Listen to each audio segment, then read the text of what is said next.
생명의 떡이라는 제목을 가지고 요한복음 6장 30절에서 40절까지의 말씀을 함께 나누겠습니다. 본문의 말씀은 예수님께서 오병이어의 기적을 보이신 이후에 수많은 사람들이 다시 예수께 와서 묻습니다. 당신이 행하시는 표적은 무엇입니까? 우리에게 보이시고 믿게 하옵소서. 이미 그들은 오병이어의 기적을 체험했음에도 불구하고 또 다른 표적을 구하는 것입니다. 그렇다면 본문이 우리에게 주는 메시지는 무엇일까요? 첫째, 우리는 표적을 믿는 신앙입니까? 예수님을 믿는 신앙입니까? 사람들의 관심은 표적에 있었습니다. 그 일을 행하시는 예수님께 있는 것이 아니라 예수님이 행하시는 표적, 거기에 시선이 맞춰져 있고 그들이 그것을 보기 원했기 때문에 예수님을 생명의 주님으로 보기보다도 필요를 채워주시는 분으로만 생각했습니다. 이것은 표적만을 원하는 신앙의 모습인 것입니다. 이러한 모습은 우리의 신앙을 되돌아보게 합니다. 우리 또한 예수님을 믿고 따른다고 하면서 우리의 삶의 문제를 해결해 주시기를 바라는 표적과 이적만을 바라며 신앙생활하고 기도하고 있지는 않습니까?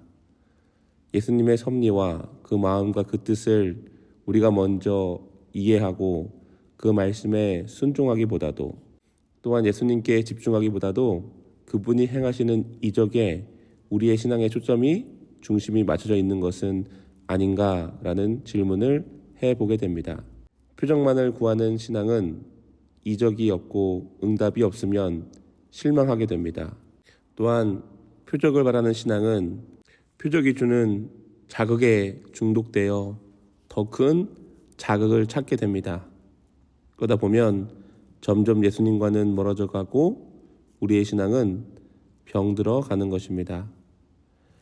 예수님이 보이신 진정한 표적은 우리의 찬양을 받기에 합당하신 하나님의 아들이신 그분이 인간의 몸을 입고 이 땅에 내려오셨다는 것입니다. 그리고 인간이 겪는 인생의 고통과 아픔과 좌절, 절망 등을 다 겪으시고 십자가에 못 박혀 죽으셨습니다. 이것이 예수님이 우리에게 보이신 가장 큰 이적인 것입니다.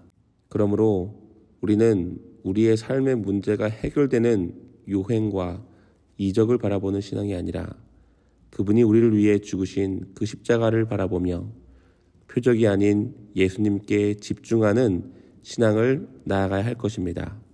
이것이 예수님을 따라가는 제자들의 길이며 그 예수님에 집중할 때에 우리는 자극적인 신앙에 우리의 감정이 휘둘리는 것이 아니라 평온하고 평화를 주시는 그분께 집중할수록 그분 안에 더욱더 가까이 나아가게 됨을 믿습니다.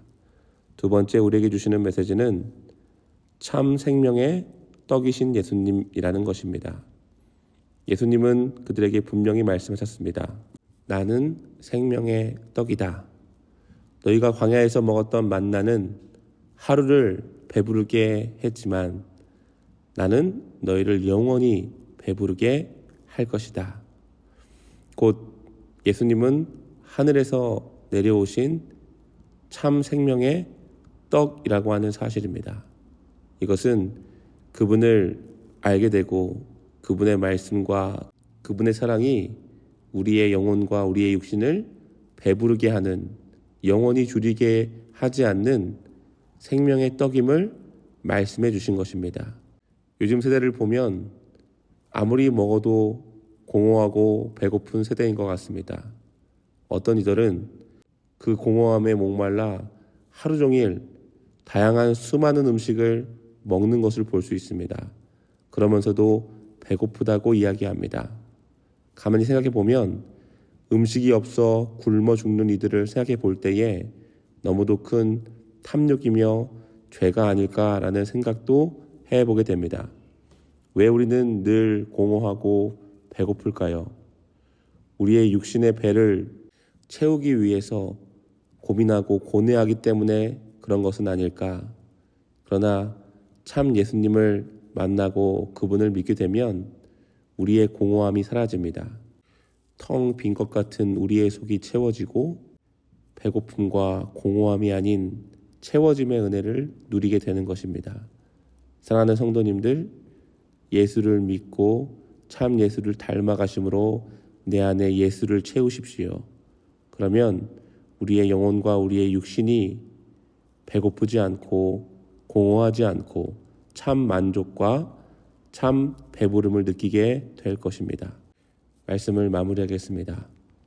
생명의 떡으로 오신 예수님을 우리는 표적이 아닌 참 예수님께 집중하는 믿음으로 나아갈 때에 영원히 공허하지 않고 배고프지 않는 풍요롭고 충만한 삶을 살게 될 줄을 믿습니다. 오늘도 내 안을 예수로 채우시는 하루와 삶이 되시기를 우리 주 예수 그리스도의 이름으로 축복합니다. 아멘.